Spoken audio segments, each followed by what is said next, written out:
Hello again, everybody. This is Mr. Everything. I'm coming at you with another Wargaming and Miniature video. In this video, we're going to continue on with our Market Garden project updates. Today is June 16th. If you haven't ever come to any of these project updates, what they are is about twice a week. What I'll do is I'll get on camera and I'll tell you my progress and what I'm doing and keeping you apprised of our Wargaming materials and scenarios that we're building for and stuff like that. If you've looked at any of the previous projects, you saw like a Napoleonic project where we did Quatre Bras. We did another one for Princeton, American War of Independence. We did an Agincourt project, which I did some medievals, and now we're doing the Market Garden project for Bolt Action. I thought I would do a Market Garden project because it has such a variety of troops in it that I could take those troops and then play a large selection of other battles. I would have a variety of different armies, so that's why I picked Market Garden. It's kind of a mid-war, in my opinion. It's a mid-war. I know it's actually technically a late war, but I only play games from like D-Day to the Battle of the Bulge, and Market Garden's like right in the middle of that, so I consider that the mid-war. But you know, I've been actually thinking about starting up some kind of desert project, but that's in the future. Not going to do that right now. Okay, so as part of the Market Garden project, a year ago, as part of the Napoleonic project, I got all these trees. They were not finished.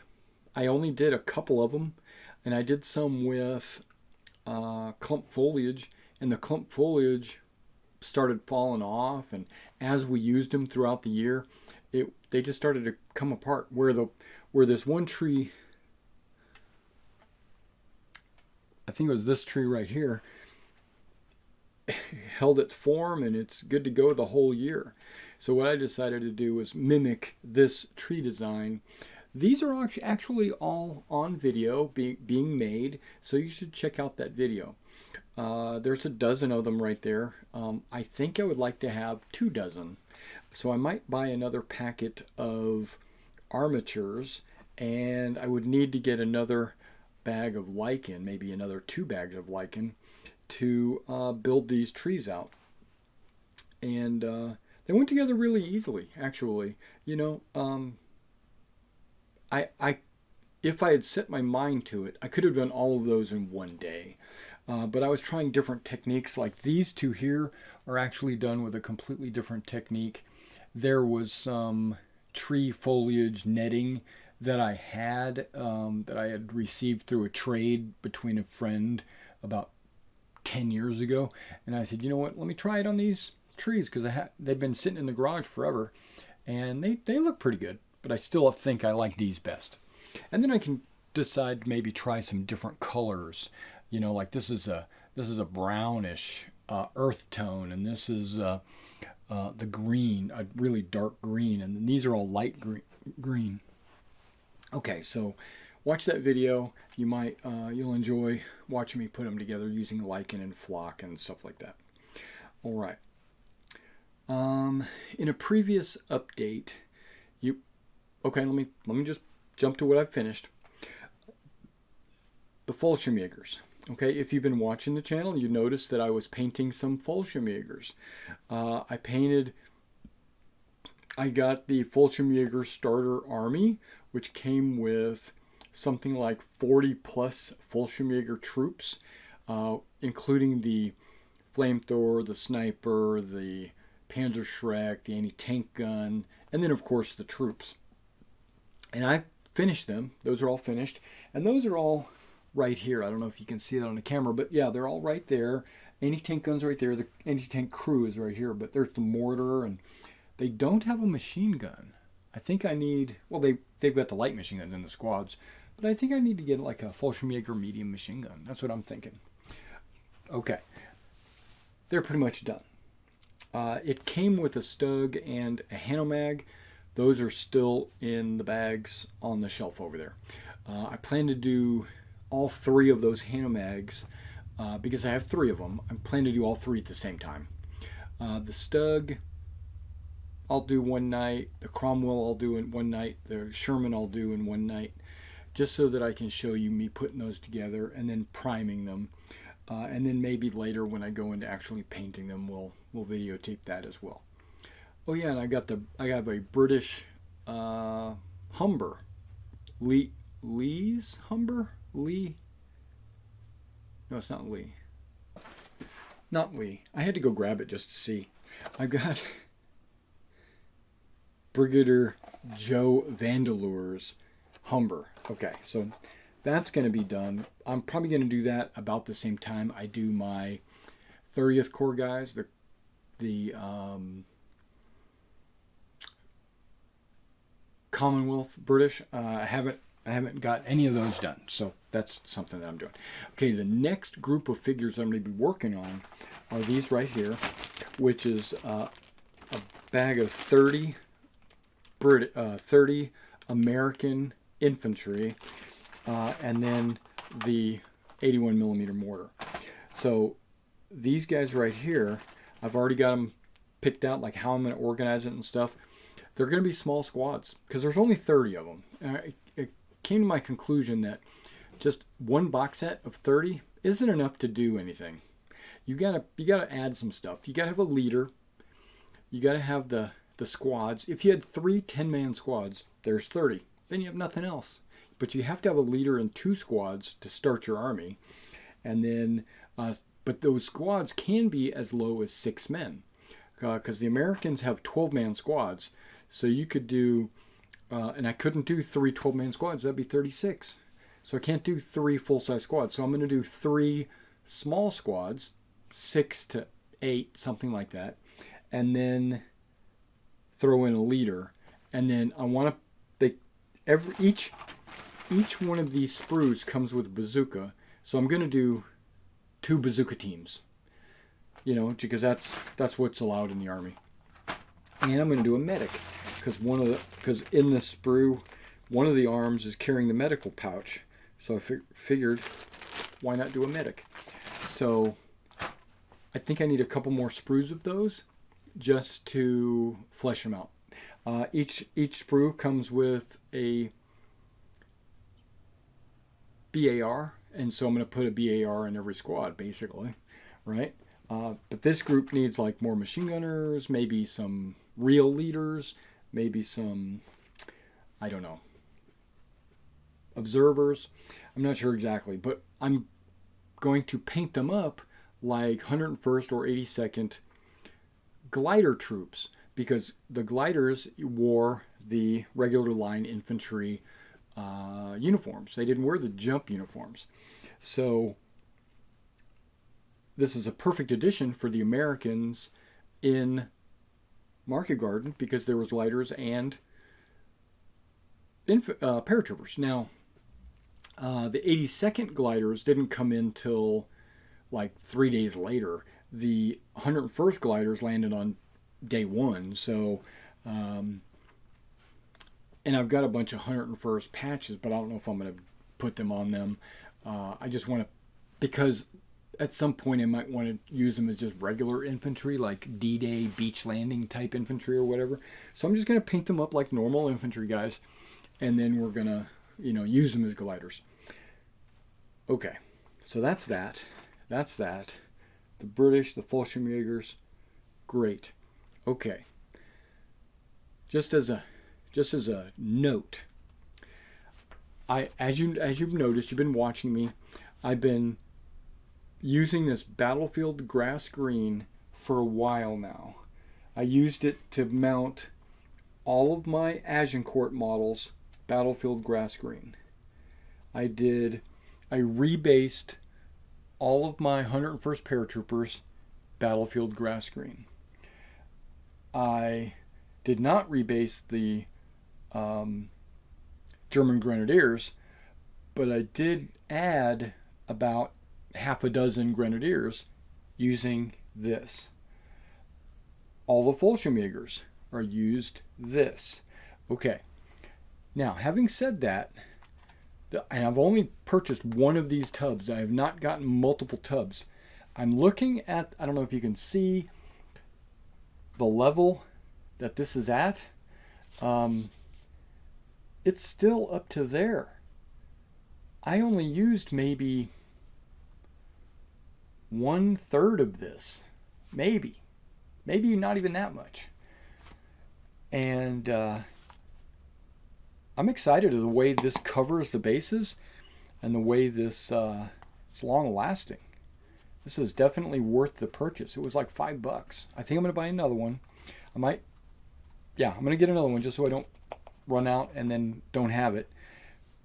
So I just wanted to say that about this flock, this Army Painter Battlefield Grass, color green. I strongly recommend it. It's economical. It looks great on the models. Yeah. And I think part of the reason why it's gone as far as it has, you know the way I base my models. I put the gravel on there first, and then I only cover the base about 75 to 90% with grass, and leaving the gravel to kind of shine through.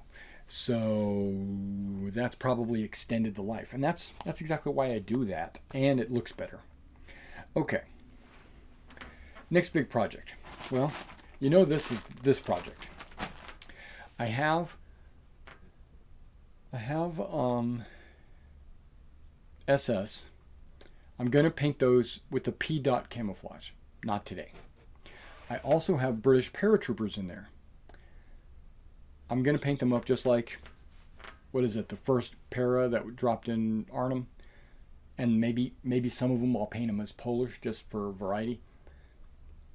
Not doing that today. That's going to be after I do these Americans here. Because I think I can do these Americans in like 2 to 3 days. It'll be one day, I'll assemble them, and then probably 2 days after that, they'll be finished being painted. Because of the technique that I'm going to use. Right? So we'll see. We'll see how fast I can paint those. But the next big project I have is the terrain boards.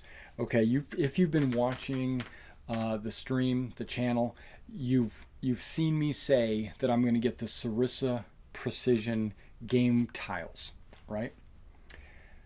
And I was going to get probably 3 of the starter sets because I wanted to have like a 4x8. Okay, that's all well and good. Okay, so now I kind of did a little bit of soul searching, and I looked at those tiles. Those tiles are 8 inches, okay, approximately. They're 10 millimeters or 10 centimeters or something like that. But, okay, look at it this way. They're 8 inches across. The thin ones are 4 inches across. And I'm thinking, okay, 4 inches, that's a pretty good size for a road or a river. Sure, 4 inches, I could put a road or a river on the 4 inches. And then the 8-inch tiles I can just use as other things like fields or whatever. I got to thinking about it. If I have a 8-inch tile and I put like maybe a hedge around the outer edge, the field on the inside is only going to be about 6 inches. That's great for a 15 millimeter game. That's awesome. But on a 28 millimeter game, that's too small. Those fields are going to be too compact. If I try to put a hill on one of them, it's only going to be a little hill like this big on a tile. And I was like, okay, maybe I can glue 2 of the tiles together and make a bigger hill. Okay, sure, maybe, possibly. If I want wider rivers, because I don't want the rivers to only be 4 inches wide, because Market Garden had these giant rivers, and the whole reason why they had to capture these bridges is because these rivers were too big to ford and all that stuff. So these little 4-inch bridges, that's not going to be worth a damn. So so I thought, okay, this is my thought process. I could take 2 of those 4-inch roads, pieces, and I could make a bank on this side and then a bank on this side, leaving about 6 inches as a river. And I was like, okay, that's all well and good. Sure, okay, so far so good. And then I looked at the tiles and I said, they come as 3 millimeter plywood, right? Okay, that's fine. Sarissa does really good stuff with MDF and plywood. They have jagged edges, right? The edges are jagged. And they did that on purpose to make it like a puzzle so that when you take, not hard to put together, but so that they would stick together. So when you put the two tiles together, they don't shift. They stay exactly where they're supposed to be because of the interlocking nature of the tiles. And I was like, okay, that's pretty cool. That's a good feature. I like it, right? So they won't shift or shuffle around. Um, okay. And then I said, well, I'm going to put some kind of cover on top of the board, either flock or hills or foam or something, or what do you call it, spackling or something, to elevate the thickness of the board so that I can make sunken items like the river. Like I said, we're going to have the water, but I want to have a bank go down to the water. Or if I want to have a foxhole, right?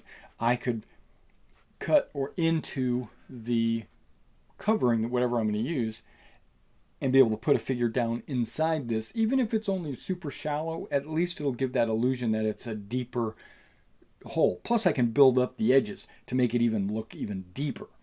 I said, okay, that's great. It all came back to, that's going to be a pain in the ass.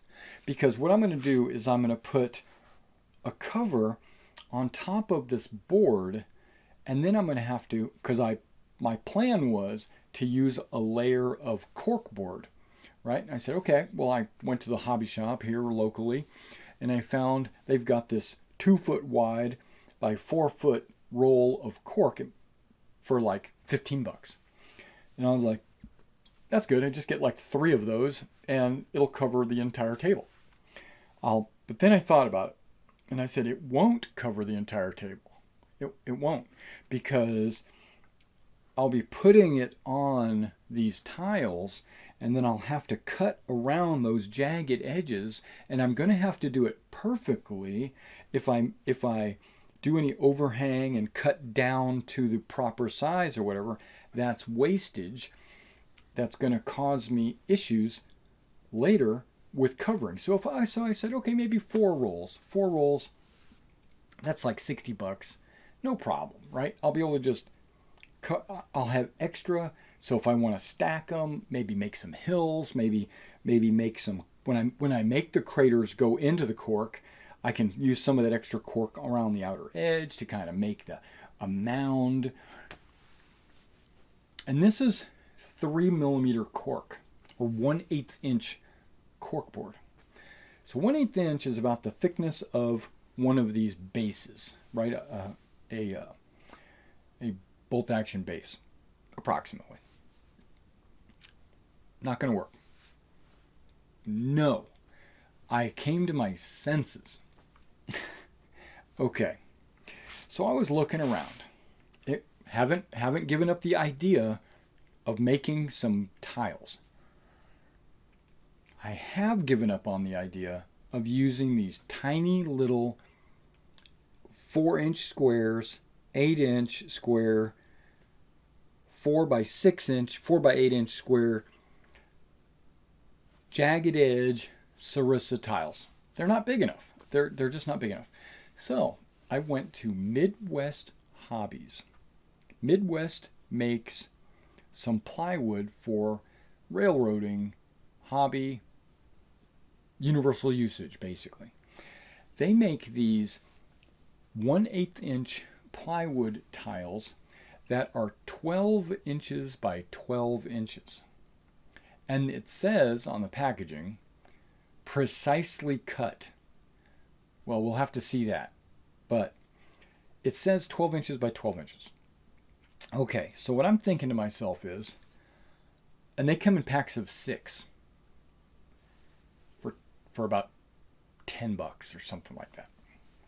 So no, not even that. I don't know, $10, something like that. So I said, how many of those packages would I need? And the main thing they're straight edged, right? Plus, they're not 8 inches, they're 12 inches. If I put like a hedge around the outer edge, you'd have an 8-inch field or a 10-inch field. You'd have some kind of crazy big field. For 28 millimeter, that's good. You want there to be a run between one hedge to the next hedge. You don't want it to be so close that it's not even worth why bother, right? You want to, and then I could put plowed fields, or I can really get into the modeling of each of these bases. I can make each base a unique little diorama, right? I could really get into it. And then I said, if I got the roll, if I rolled that sucker out, I'm just cutting straight lines. So if you got a 2 foot wide, I just cut it straight in half, and I got 4 foot, and I cut it, and I'd have like 8 tiles, right? For every 8 tiles, I'd be putting one of these rolls on. And I said, you know what? I'm going to keep looking around. Because that 1/8 inch cork board is just cork roll, really, is not really going to be appealing, or it's not going to be enough depth. It's not going to have enough depth to really cut in a slope of a crater or a road or a river, or stack them to get hills, because it's only like this thick, right? Lo and behold, I found some corkboard, comes in a pack of 8, that is cut already 12 by 12, and that package actually says it's precisely cut. We'll have to see. And it's 1/4 inch thick. It's 1/4 inch. 5 or 6 millimeters, something like that. And I'm thinking that's way better. And the cost was like $12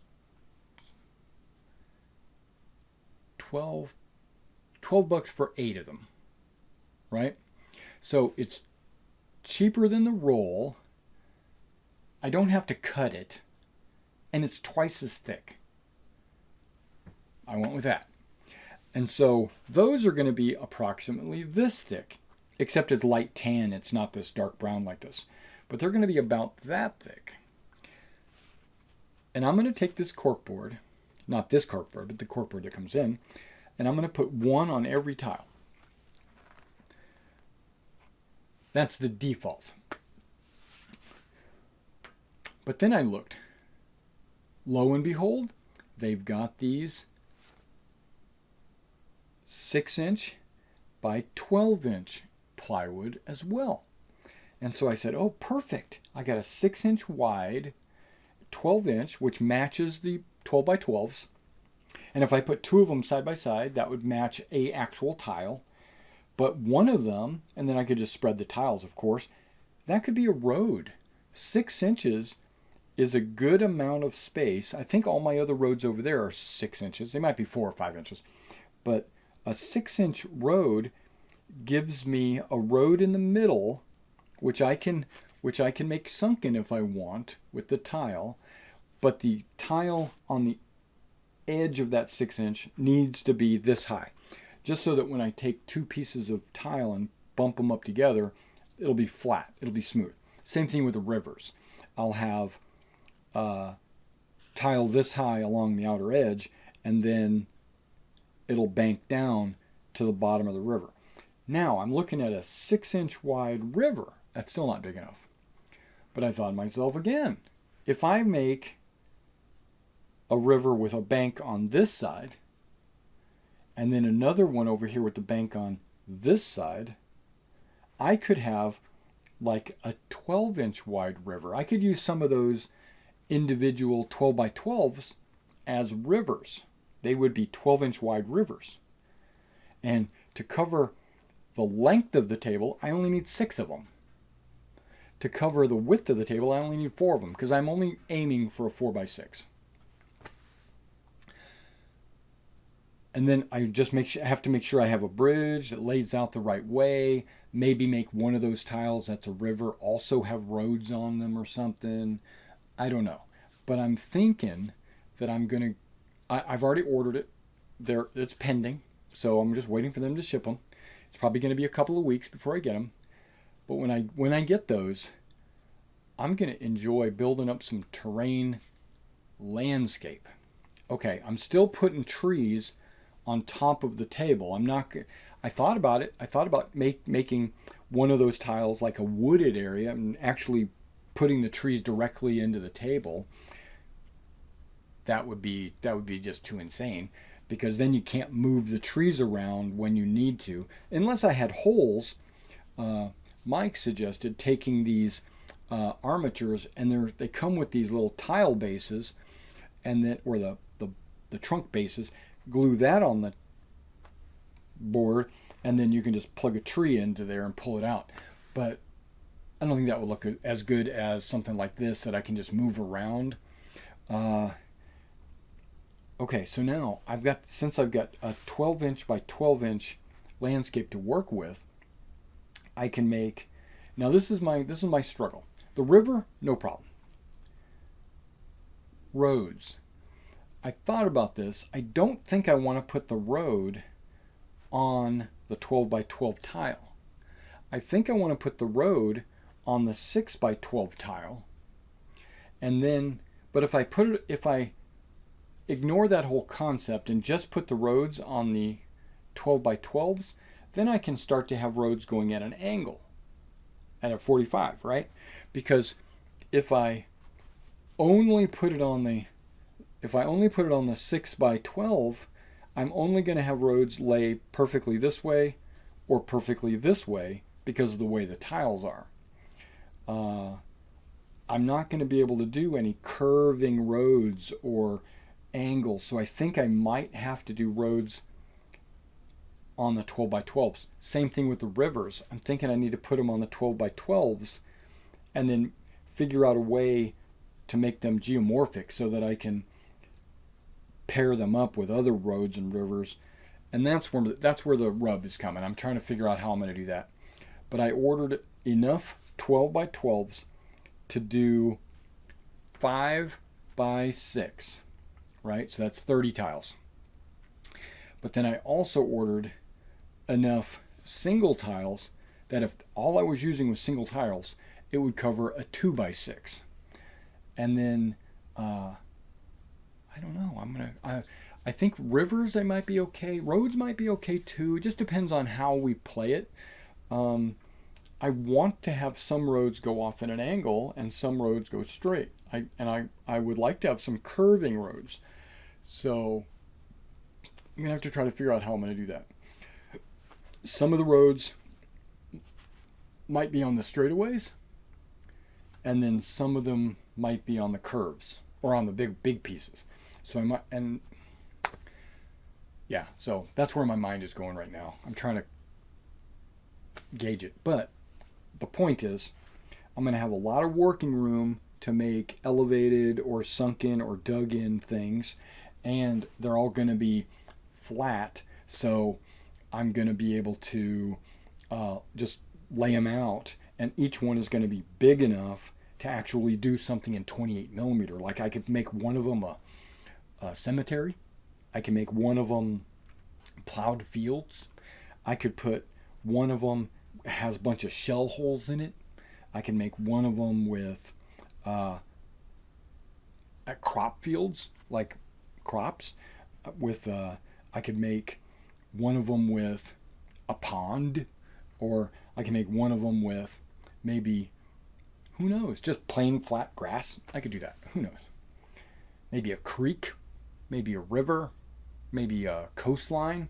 Because I could remember, like if I did the 2 6-inch ones and I cut off like a shoreline for a river, and then I take the second one, I cut it off for a river.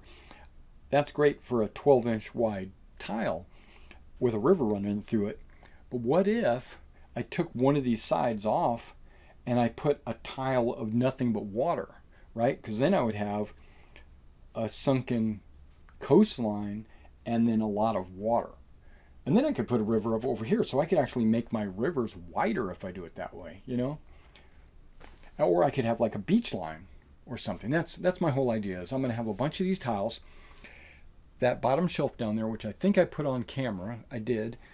That bottom shelf right there, I'm going to take all that stuff off. This is the plan. I'm going to take all that stuff off, and I'm going to stack tiles up underneath there. With 30 tiles being about that thick per tile. And then some of the tiles are going to have hedges on them. And some tiles are going to have like tombstones or shell holes or something. So they're going to be either slightly bigger than that. So each tile is going to be about like that. I don't think I'm going to be able to get them all down there. Yeah, maybe. Might have to use a second row. And as you can see, I've cleaned off this entire shelf. I've moved some things around because, and I basically took all my American War of Independence, which is this whole shelf there, and compressed them and pushed all the units together. And those are the Brunswickers that I haven't rebased yet. And then there's my only unit of Macedonian spearmen. But there's all my Agincourt Knights. And then down there is my Romans and my Barbarians. So, I mean, I could have put the Romans and Barbarians on the same level, but, you know. And then that's all D&D fantasy models, which I think I'm just going to go put in some shelves somewhere. So that shelf could disappear, actually, pretty much. And then, but either way, this is going to be all the bolt action armies. And then I've got all this extra. This shelf here is pretty much empty. It's only got a few things on it. So I think we're going to be. It's going to be tight, but I think I'm going to get all my stuff up there. Focusing down here is the terrain, and then these up here are the armies. All right, guys. Well, I think I kept you up to date on what's going on. Oh yeah. These tiles don't have any kind of backing. They sell these tiles like 4 tiles for just a simple peel and stick.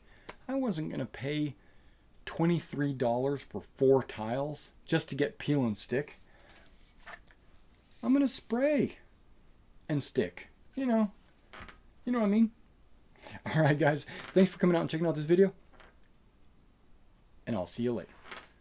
Oh, yeah, there's one more thing I wanted to say. Not only did I order the plywood, but I also ordered some buildings from TT Combat. I've heard the quality of those buildings aren't as good as the Sarissa buildings, but I've also see the price is half price. So I ordered like 4 of those buildings. I'm going to get them in. I'm going to put them together. I'm going to see if they're as bad as everyone says they are. And then which I don't think they are, because I've looked at some videos of people putting them together, and I think they're putting them together wrong. So I'm going to put them together. I'm going to give you my honest opinion if they're good or not.